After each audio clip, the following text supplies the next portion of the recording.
Saudara-saudari yang terkasih, kita jumpa lagi dalam Pelita Hati di Honian Channel hari ini, Kamis 1 Mei 2025, hari Rabu pekan kedua Paskah.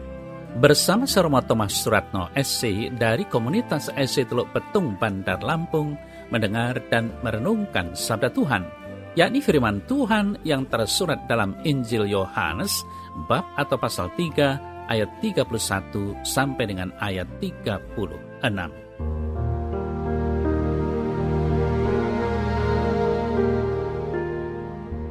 Yohanes Pembaptis memberi kesaksian tentang Yesus di hadapan murid-muridnya. Siapa yang datang dari atas adalah di atas semuanya. Siapa yang berasal dari bumi, termasuk pada bumi, dan berkata-kata dalam bahasa bumi. Siapa yang datang dari sorga adalah di atas semuanya. Ia memberi kesaksian tentang apa yang dilihatnya dan yang didengarnya, tetapi tak seorang pun yang menerima kesaksiannya itu. Siapa yang menerima kesaksiannya itu, ia mengaku bahwa Allah adalah benar. Sebab siapa yang diutus Allah, dialah yang menyampaikan firman Allah, karena Allah mengaruniakan rohnya dengan tidak terbatas. Bapa mengasihi anak dan telah menyerahkan segala sesuatu kepadanya. Barang siapa percaya kepada anak, ia beroleh hidup yang kekal. Tetapi barang siapa tidak taat kepada anak, ia tidak akan melihat hidup, melainkan murka Allah tetap ada di atasnya.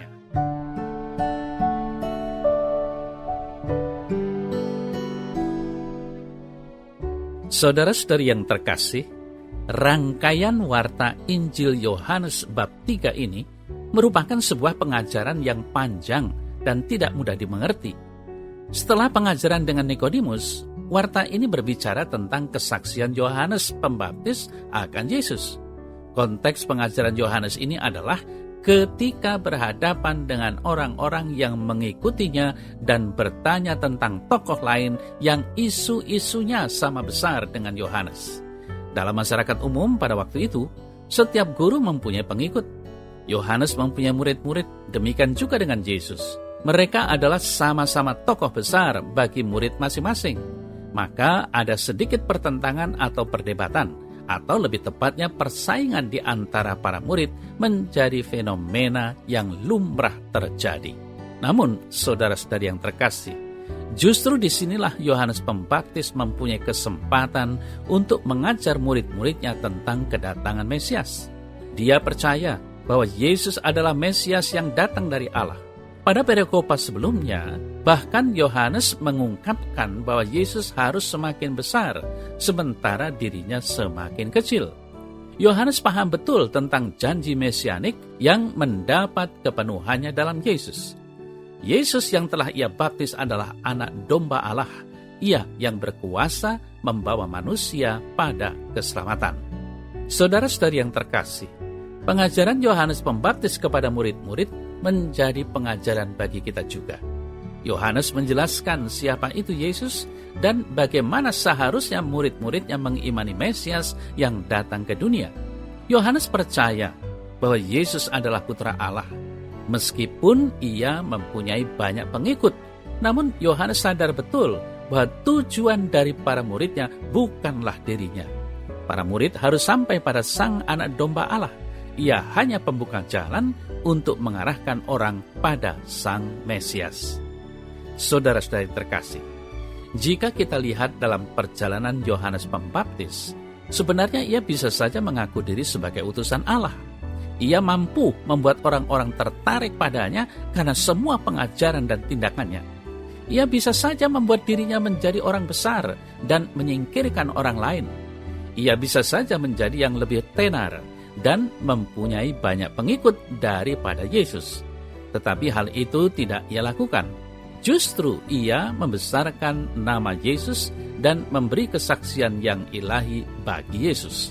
Rupanya, Yohanes tidak haus kekuasaan. Ia juga tidak mengagungkan diri dengan pujian. Ia tahu dan sadar betul siapa dirinya. Ia menjawab apa yang menjadi kegelisahan murid-muridnya. Ia memberi kesaksian yang benar tentang Yesus. Yohanes rela menenggelamkan diri karena kebenaran ilahi sudah datang Ia mengarahkan dirinya sendiri dan juga mengarahkan murid-muridnya pada Sang Mesias. Bagi kita, saudara-saudara yang terkasih, kesaksian Yohanes ini semakin menambah iman dan kepercayaan kita akan Yesus Kristus, Putra Allah yang hidup. Ia yang datang menebus dan menyelamatkan kita dari kematian kekal, kita dibawa kepada kehidupan kekal. Yesus yang datang dari surga adalah anak tunggal Bapa yang menjadi manusia demi keselamatan manusia. Ia kembali ke surga dengan membawa orang-orang yang percaya kepadanya. Janji keselamatan diberikan oleh Dia yang berasal dari dan adalah sumber keselamatan itu sendiri. Selain itu, saudara-saudara yang terkasih, Yohanes Pembaptis menjadi gambaran kehidupan kita yang sering kali tidak kita lakukan. Yohanes berani membesarkan nama orang lain. Ia memberi kesaksian yang baik tentang orang lain. Ia memasarkan orang lain supaya mempunyai daya jual yang tinggi. Ada yang sering kita lakukan sepertinya justru kebalikan dari apa yang dilakukan Yohanes.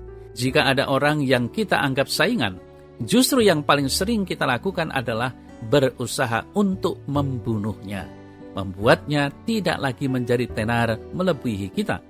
Dalam percakapan harian misalnya, tidak jarang orang justru memberi kesaksian yang mematikan tentang orang lain. Saudara-saudari yang terkasih, bersama Yohanes Pembaptis, mari kita memberi kesaksian yang menghidupkan tentang orang lain. Memberi kesaksian yang tidak baik, bahkan tidak sesuai dengan kenyataan, itu sama saja kita membunuh orang yang tidak bisa membela diri di hadapan kita. Semoga kita berani meneladan Yohanes karena kita adalah murid-murid Kristus yang sudah ditebus dari kematian kekal.